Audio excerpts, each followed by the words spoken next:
সিরাজগঞ্জের রবীন্দ্র কাছারি বাড়িতে হামলা ভাঙচুরের ঘটনায় মামলা হয়নি, এখনো আটকও হয়নি কেউ। দর্শনার্থী প্রবেশে জারি আছে নিষেধাজ্ঞা। দর্শক, এ বিষয়ে আলো জানবো আমার সহকর্মী গোলাম মোস্তফা রুবেলের কাছ থেকে। রুবেল, হামলা ভাঙচুরের পর কাছারি বাড়িতে এখন কি অবস্থা দেখছেন? জড়িতদের কেউ কি শনাক্ত হয়েছে কিনা? ইসরাত, আসলে আপনারা জানেন যে গতকাল ঘটনার পর কিন্তু মূলত কারা ঘটিয়েছে সেই ভিডিও ফুটেজ কিন্তু দেখানো হয়েছে, যে কারণে কিন্তু কারা এই ঘটনার সাথে জড়িত সেটি কিন্তু সুস্পষ্টভাবেই দেখানো হয়েছে। আপনারা দেখতেই পারবেন যে সেই ভাঙা অবস্থা কিন্তু এখনো রয়েছে। তবে প্রত্নতত্ত্ব বিভাগ থেকে একটা তদন্ত কমিটি এসেছে, তারা মূলত তদন্ত করছে, সকাল থেকে তারা তদন্ত করছে, যে কারণে আসলে এখানে দর্শনার্থীদের প্রবেশ সাময়িকের জন্য বন্ধ রাখা হয়েছে।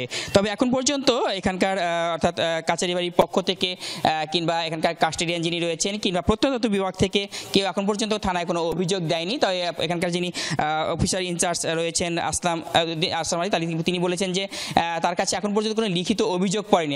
লিখিত অভিযোগ না থাকার কারণে এখন পর্যন্ত কাউকে আটক করতে পারেনি। তবে কালকে তারা ঘটনাটি ঘটিয়েছে সেটি কিন্তু সুস্পষ্টভাবেই দেখা গেছে এবং সেই ভিডিও ফুটেজ কিন্তু আমরা বারবার দর্শককে দেখানোর চেষ্টা করছি এবং এতে করে দেখা যায় যে মূলত কারা ঘটনা ঘটিয়েছে। তবে দর্শনার্থী প্রবেশকে কেন্দ্র করে যে ঘটনাটি ঘটেছিল, যে বিশৃঙ্খলাটি হয়েছিল, সেই বিশৃঙ্খলার পর গতকাল যে ঘটনাটি ঘটেছে সেটা নিয়ে কিন্তু আসলে সাধারণ মানুষের মধ্যে অনেকটা ক্ষোভ সৃষ্টি হয়েছে। বিশেষ করে এখানকার প্রত্যন্ত বিভাগের যারা রয়েছেন তারা আজকে তদন্তে আসছেন, পঙ্খানুপুঙ্খানুভাবে তারা আজকে সেই তদন্তগুলো করবেন।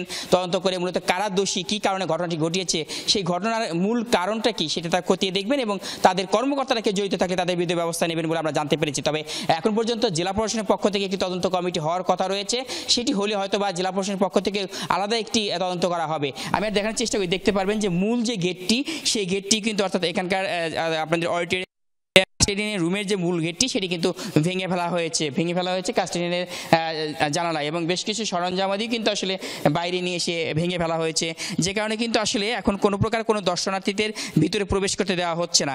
তবে তদন্ত কমিটি হয়তো বা বের হয়ে যাওয়ার পর খুলে দেওয়া হবে কিনা সেই বিষয়ে এখন পর্যন্ত আমাকে সুস্পষ্টভাবে নিশ্চিত করতে পারিনি। তবে এখন পর্যন্ত প্রশাসনের পক্ষ থেকে যে তাদের পক্ষ থেকে কাউকে আটক করা সেটি কিন্তু প্রশাসন করে। তারা বলছে যতক্ষণ পর্যন্ত আসলে কোনো সুনির্দিষ্ট অভিযোগ না দেবে ঠিক ততক্ষণ পর্যন্ত তারা কাউকে আটক করতে পারবে না। তবে তদন্ত কমিটি হয়তো বা তাদের সাথে কথা বলবো আমরা, তারা কি ব্যবস্থা নেবে সেটি জানার আমরা অপেক্ষা করছি। ইসরাত, অনেক ধন্যবাদ আপনাকে রুবেল।